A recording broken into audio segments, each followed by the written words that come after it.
Welcome to the latest edition of the Moses and Methuselah podcast. I'm Jonathan Davis, and with me today, as in every edition of these podcasts, is my friend and professional sparring partner, the author and fund manager, Peter Simon.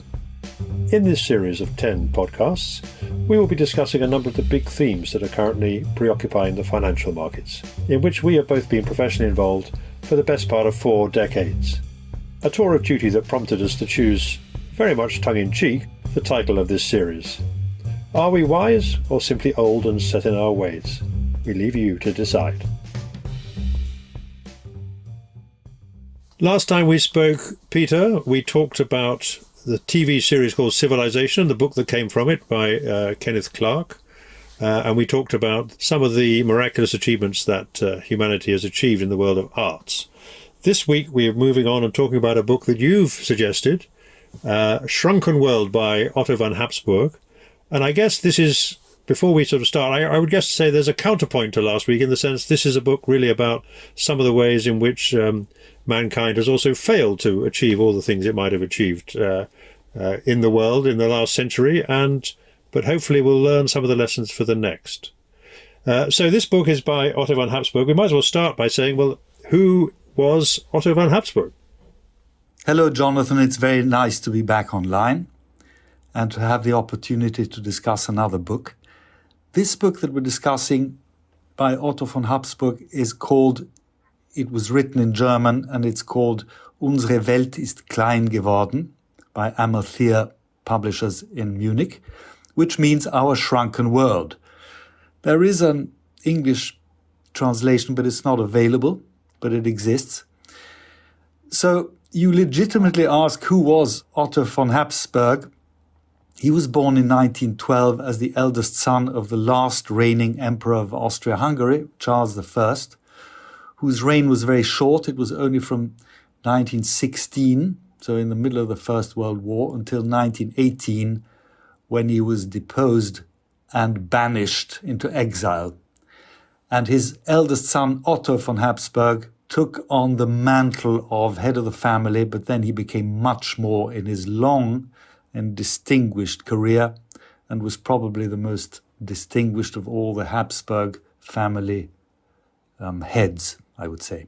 Right, but he had the misfortune not to have, not to have an empire to run anyway. I'm not sure whether that was a fortune or a misfortune, but anyway, he certainly didn't have that opportunity. What was his attitude to life then? We perhaps might start with that. I mean, obviously his family had suffered this reverse, and what was his life like? In exile at the beginning, and then he grew up, and then finally, later on, he was always very interested in politics. He had a lot of influence on the world leaders. He knew all the leaders, from the American president to President de Gaulle and all the other players. The only world leader who wanted to see him desperately, and he refused to be met by him, was Adolf Hitler. And as a result, Adolf Hitler pronounced a death sentence on him and all his family through a dead or alive poster. But Otto von Habsburg was very true to his principles and never met Adolf Hitler, although he was always happy and willing to have any kind of political discussion with any leader. But there he drew a line. He then went on to become a member of the European Parliament and then a president of the European Parliament until he retired.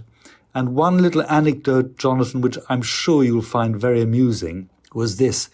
When I met with Otto von Habsburg some years ago, and I asked him what were the most poignant occasions in the European Parliament in Strasbourg, he said, when Pope John Paul II came to address the Parliament, it so happened that the Reverend Ian Paisley, who was also a member of the European Parliament, got up and started heckling the Pope. And as president, Otto von Habsburg found this intolerable, and he told me, so I decided to have him ejected from the Parliament chamber. And so I asked him, I said, well, how did you do that, sir? Did you get the security men to ask him to leave? And he said, not at all. I got up and I got my vice president with me. We went down to the microphone where Ian Paisley was standing and ranting. The vice president took him on the right arm. I took him on the left arm. We dragged him to the front door, opened the front door, and threw him out of the chamber. I thought that was an amusing part. Apart from that, he wrote many books. He was a prolific author. And this book here is the last book that he wrote. Okay, so we can see that as some kind of using all his experience and perspective that he gained over the years to that point. I imagine by then he'd renounced his claim to the title. I mean, the Habsburgs are no longer seeking to restore the Austro-Hungarian Empire, which lasted for many years. The Austro-Hungarian Empire itself didn't last for much more than 100 years, but the Holy Roman Empire before that lasted for hundreds and hundreds of years. Obviously, the Habsburg family was expropriated to a large extent by the Austrian government, which transformed the monarchy into a republic. But Otto von Habsburg, in order to be allowed to go back into the country, all the Habsburgs were banished from entering Austria. He renounced any claims for himself and his descendants to the Austrian imperial throne. So that is no longer a topic for today's discussions. Indeed. So let's move on then and talk about what the book is about. English translation, Our Shrunken World, might give us a clue. What is the main message of the book? The main message of the book is that in today's world, everything hangs together. And I think that today, like in 2021, it is even more valid than it was when this book was written, which was about 18 or 19 years ago, when globalization not only affected economics and the economy, but also politics. His main message in this book, which I found fascinating and so obvious, is that in order to have a valid geopolitical discussion in any corner of the world, history and geography must underpin all these discussions. In other words, if you and I talk about, let's say, Central Europe, for example, it's much easier if we have before us a map, not only a map today, but a map of what the region looked like 50, 100 or 200 years ago. And his message is that most politicians today are pretty ignorant of history and also very ignorant of geography, let alone the link between them.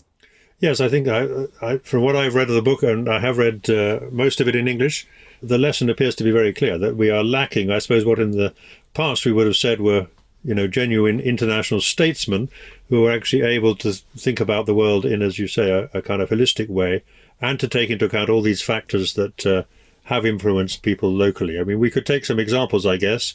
You mentioned Central Europe, but I mean, the Balkans would be a good case, or perhaps Iraq would be another example, where politicians, to their great shame and discredit, have never really understood how those regions have developed historically and the various religious and so on factors which affect them, and therefore make a series of policy mistakes. I mean, is that one of the main messages?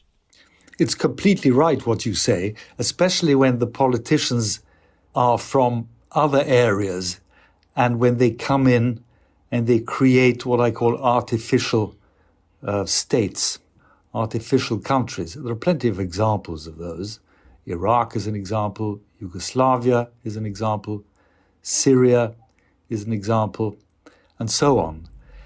I think that what was very important in 2004 in the European Union was the advent of the 10 new EU member states. And I think that made a very big difference to the security or the potential security and the prosperity, not only of those 10 new member states, but also for the European Union as a whole, and by extension for the world. It's no coincidence that the 10 new EU states in 2004, they run from the north of Europe all the way to the south of Europe, and they constitute what used to be just east of the Iron Curtain. And that was very much viewed by Russia as a sort of in-my-face or in-your-face development by the European Union, but it was as important then as it remains now. We'll come back to the artificial states in a moment. Okay, so the decision to admit these extra countries into the EU from that area, that's obviously been a very important development. But has it also not created some problems along the way, and not least in terms of this long-standing Russian sense of injustice and how the world is all against them and so on? You have to start from the belief that the Russians are indeed a serious threat to all those countries, does one not? One did, one does, and one will. And that's why it was so important. And it was kicking and screaming, by the way, that the EU admitted these countries. The Baltic countries, the Central European countries, and then all the way down to Slovenia and now Croatia. I think that the Russians will remain a threat. And here again, you need a map to understand this, but they remain a threat so long as they continue to have a military presence in what is called Kaliningrad, which is up on the North Sea, which is an exclave between Poland and Lithuania. That's in the north. And a part of Moldova, which is called Transnistria, which is down in the south near the Black Sea, which is not necessarily an area that everyone knows a lot about. But they are two corners of Europe that the Russians have always wished to dominate for geopolitical reasons. And all you need to do is look at the map to understand why. And so long as the Russians continue to have a military presence in these two areas, they will definitely be a threat. They'll be a threat in the north to the Baltic states, and they'll be a threat in the south to the Balkan states, which has always been a hot spot in Southeast Europe, for example. So the question, of course, is, the reason that the Russians have their foothold in these two areas is all to do with the post-war settlement, going back to Yalta and so on. And the Russians obviously wanted access to, they get their navies out into the Mediterranean and into the North Sea. And so the question, I guess, is, well, okay, but what can we do about it? What was Otto von Habsburg's solution to this problem? Obviously, his solution to the problem was that NATO continues to be important. But he was not, if you like, he wasn't deaf by any means to the discussion going on about whether the security of Europe needs to be assured by NATO or needs to be assured by a European defense force, which eventually would become a European army. But it is very much a question of security. As you rightly say, Jonathan, in the north, they wanted to have access to the North Sea. And in the south, they wanted to have access to the Mediterranean, especially the warm water ports. And they've had a certain amount of success in that respect. For example, today in the North Sea, they're constantly buzzing around with their vessels and their ships and their navy. And of course, in the south, it's a completely different story. They've got access to two warm water ports in Syria, and they're omnipresent, directly or indirectly, into those parts of southeastern Europe, which are strategically important for them. But what you say is quite right.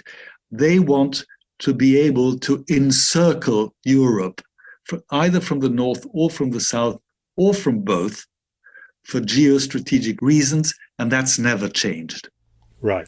And they have the same problem, of course, on the Asian front as well. And I think if I don't want to take the Russians' point of view here, but they've always been nervous about the fact that they're going to be encircled by the Chinese on one side and the Europeans on the other.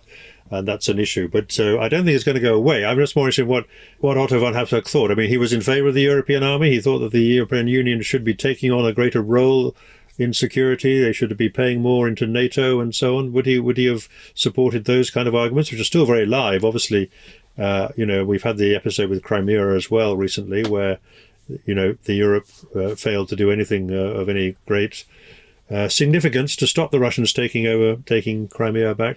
What do you think? Where would he stand today if he was alive? He would tell us that it is unnatural and wrong for, let's say, 400 million Americans to protect 400 million Europeans from 500 million Russians. That is a situation which is untenable. And therefore, the European Union must be able to punch at and above its weight. It's a very big economic bloc. It should become an equally big political bloc and can be backed up by an equally strong defense bloc. In those days, in other words, in the days when Otto von Habsburg was writing this book and maybe in the years before, there was probably slightly less of an urgency with regard to the discussion about whether there should be a European army. And even today, there are very few proponents of a European army. Yes, they talk about a defense force, stuff like that, but there are all sorts of reasons put forward why this won't work. And of course, when the British were part of the European Union, they were blocking any attempts to create a European army. Now, whether that's going to change going forward, I don't know. We would have to look and see whether there are any real proper European statesmen in the European Union to confront the threat of Russia, which never seems to go away. It certainly doesn't. And that then leads us on to some other serious issues, which I guess are kind of part of this broader problem. I mean, for example, I know he writes in the book about Turkey, for example. Turkey is interesting. Obviously, you can take a couple of views about Turkey. You can either think that they are becoming a rather authoritarian state, and that's a concern to some, or you can see them as a strategic bulwark in the Mediterranean, which we should be friendly with. So what was his stance on Turkey? I mean, it is an important country, and we seem to have rather ambivalent views about it. If I can just quote something from his book, he writes, Turkey does not fit into the form of a European Union in the same way as a Western state. Europe is a continent that needs to be judged by its own criteria. As a result, cooperation between the European Union and Turkey must find its own form.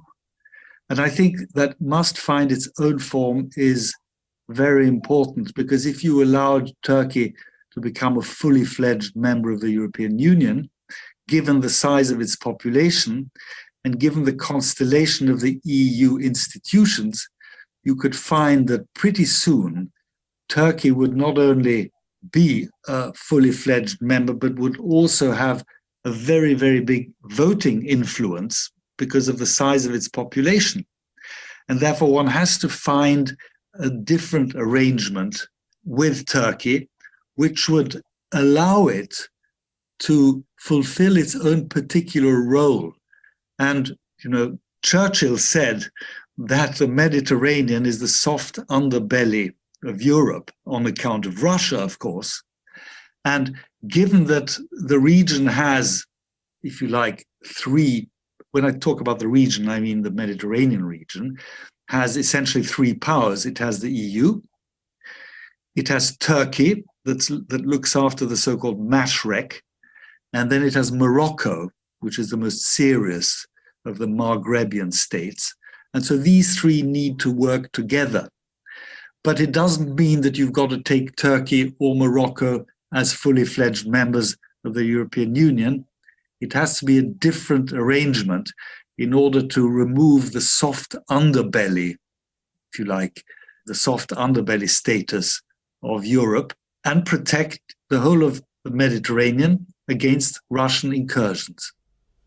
Yes, that's interesting, isn't it? I mean, I got a couple of thoughts about that. I mean, if we go back to Greek-Roman times, the Mediterranean was regarded as the center of the political world and civilization as it then was, to use that phrase again. And everything was seen from a Mediterranean perspective. But now Otto von Habsburg is suggesting we should be thinking about Europe on a continental basis rather than on that basis. And maybe that's just a result of history, but it's an interesting kind of development. It's sort of taken the world in a different direction, if you like.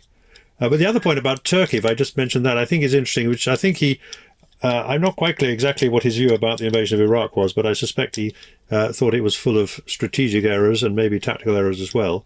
One of them might have been actually the way in which the Americans chose to treat the Turks in that conflict, and actually sort of kept them out of the whole process. When in fact, according to what you've just said, and I rather agree with it, they should have been some integral part of the solution, as they have to be, in fact. They have to be an integral part of the solution because they are the regional power. They always were. And they should be. Whether this is becoming more difficult today, given the current president of Turkey becoming more and more extreme, I don't know. But I think what Otto von Habsburg was criticizing with regard to the invasion of Iraq by the Americans and their allies was that the result of that was the, if you like, the creation of a vacuum, of a void, which was exacerbated by the abolition of the Iraqi army. And of course, whenever there's a void, it is filled by someone. And that someone or something, in the case of Iraq, wasn't a positive influence. You can say what you want about Saddam Hussein and his human rights record, but he did keep the peace. Maybe the human rights record is not a price worth paying for the peace. But after he was removed, there was this vacuum created. And of course, a whole lot of terrorists moved to fill the vacuum.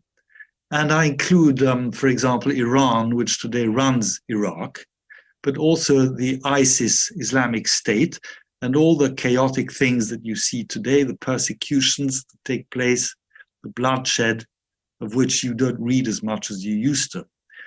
But the bottom line of all this is that if you create an artificial state, which Iraq was, sooner or later, nature takes it back. And when nature takes it back, it's usually accompanied by horrible bloodshed and killings. Indeed, and that, of course, is, I think, underscores this central dilemma which we have.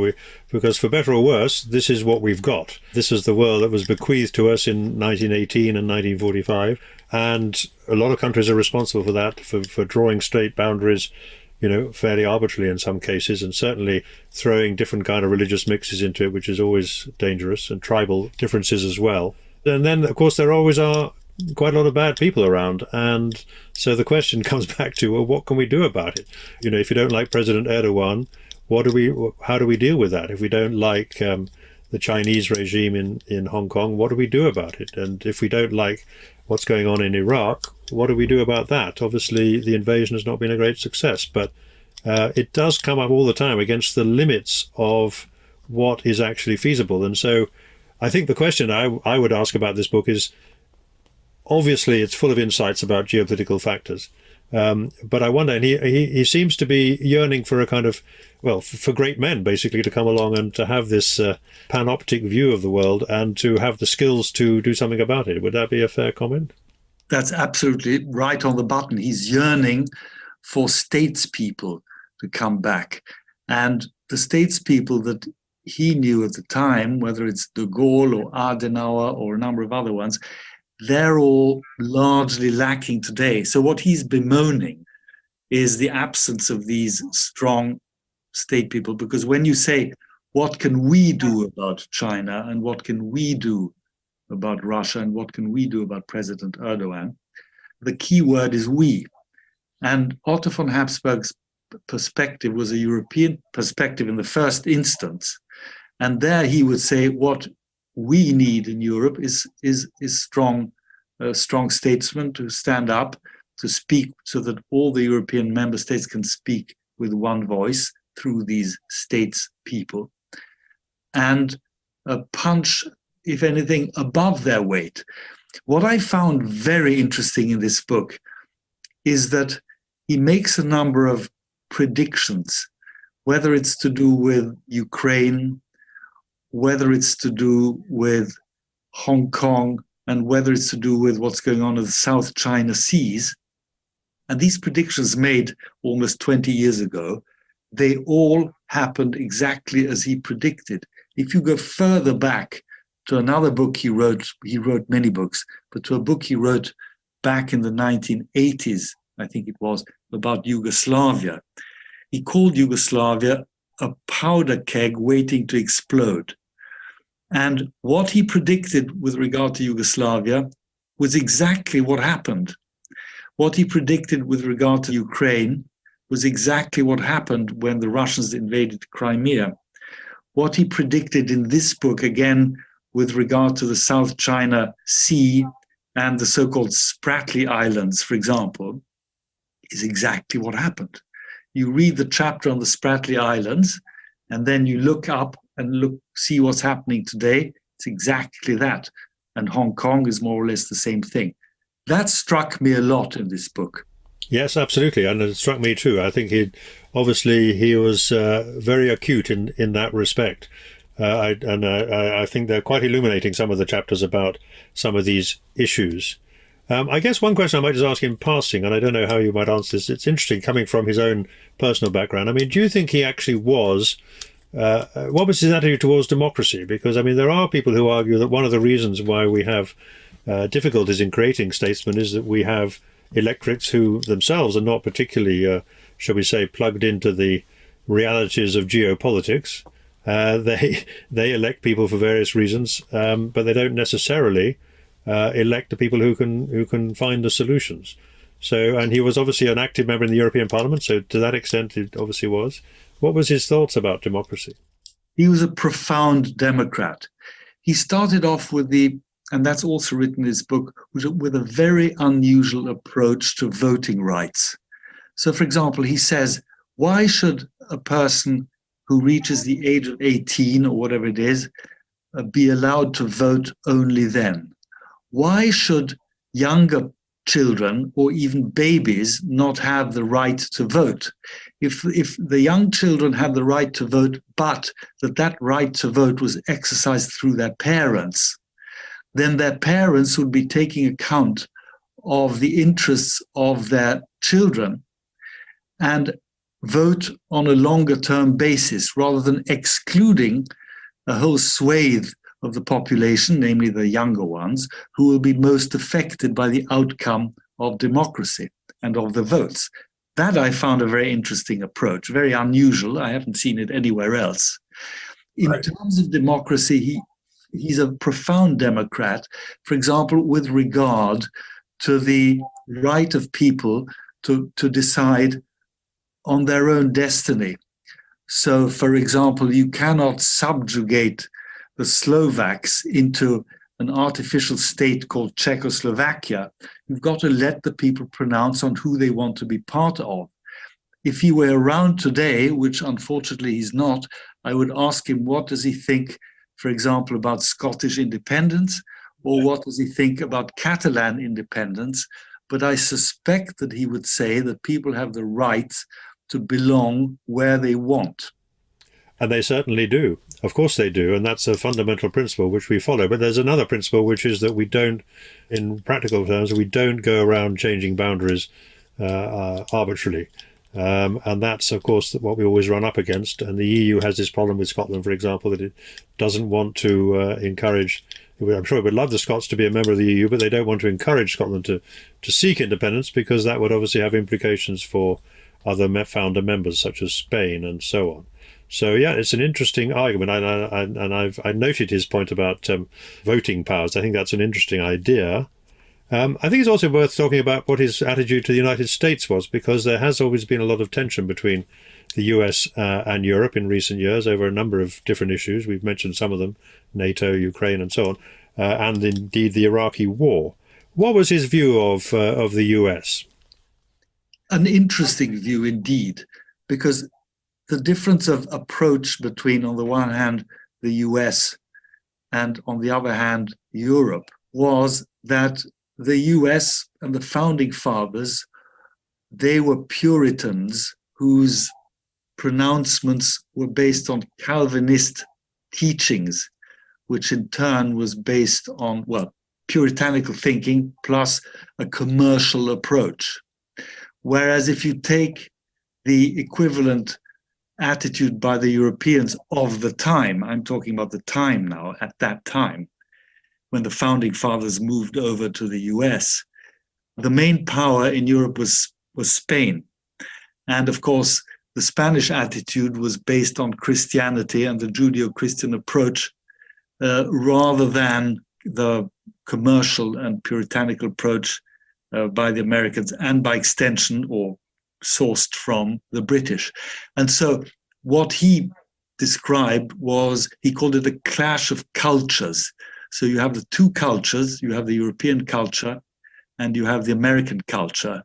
And this very often produced a clash, which was often misinterpreted by a lot of observers as American bullying.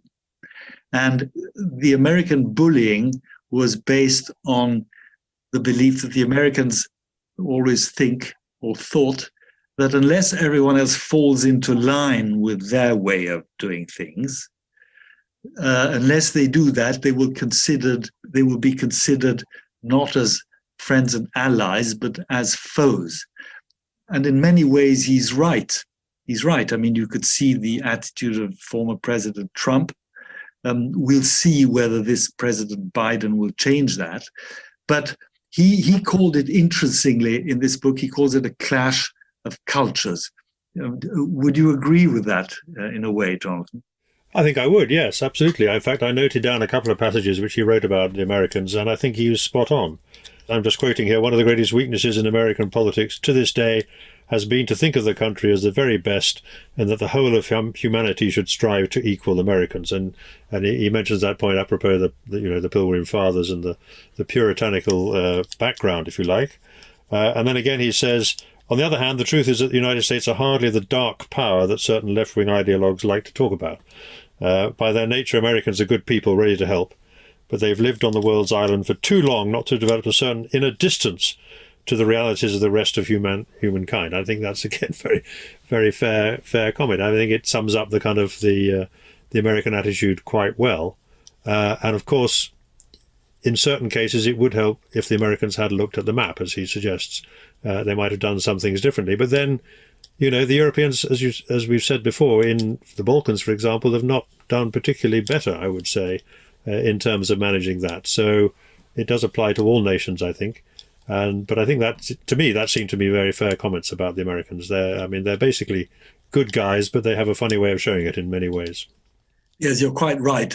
Which, of course, shows that the author in this book, he always tries to put a positive slant on things, even though he's very strict in his criticism and very poignant, and he's absolutely right in most of these things that he says, but he does put a positive slant on it. He approaches it with a positive attitude rather than with a negative attitude. And what you say is absolutely, totally right, that the Europeans are just as much to blame as anyone else when it comes to the inability to solve their own problems, especially in their own backyard. And you mentioned the Balkans and the former Yugoslavia. And there you had different pressures from different corners.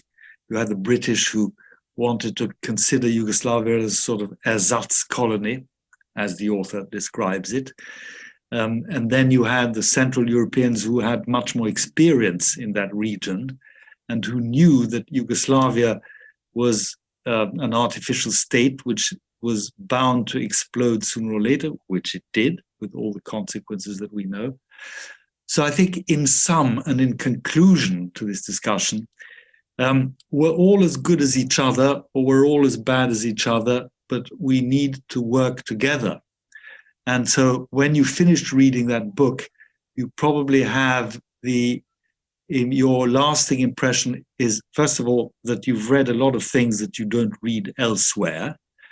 Secondly, that the author had a lot of sources that any other author would not have access to, and that presumably because he was the president of the European Parliament and a very revered person as a historian, as a politician. And so one does finish this book thinking a lot of things and having learned a lot. So I must say, by way of conclusion, I read that book for the first time all those years ago, but I read the book several times since, and I refreshed my memory very recently in advance of today's discussions, and I'm very glad I did, Jonathan. Yes, and I think I would just comment on that, having not read it before. I would comment that when last week we said that, certainly as far as I was concerned, I think for many other people, the power of civilization was it opened our eyes to, some of the glories of art that have been created. And in the same way, this book opens our eyes to some of the geopolitical issues that we all should be thinking about. And I'm very glad that it does so. And at the end of the book, he touches very much upon what you and I discussed last time with regard to Civilization by Kenneth Clark. And he mentions the difference between the good old days when constructions were erected for the greater glory of God in the West, as opposed to the hideous constructions that were built during the communist days, which were particularly drab and devoid of any kind of subtle message. And when I reread that, it reminded me of our discussions that we had regarding the Civilization, which was the book that influenced you very greatly. So it all comes together in the end. Indeed. And the final quote that I wrote down anyway, which I thought was interesting, is notwithstanding this sort of sense of optimism that he portrays, he does make the point that one must remember that the end of the Third World War, that is the Cold War, has brought anything but a lasting peace. And that is the greatest problem that remains for current world powers. And I think we can all say amen to that, even though, if we all remember back in the 1990s, there was that book saying the end of history and the fact that liberal democracy had prevailed and everybody else was finished. Hasn't turned out that way, of course. We can't afford to be naive about it.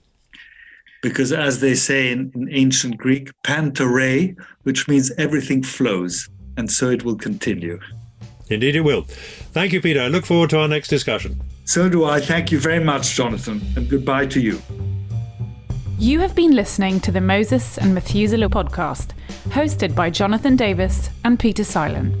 These podcasts are independently edited and produced. You can subscribe to them on most leading podcast channels, or by signing up on the Moneymakers or M&M podcast website. Please note that these podcasts are provided for information and background only and should not be regarded as constituting professional investment advice.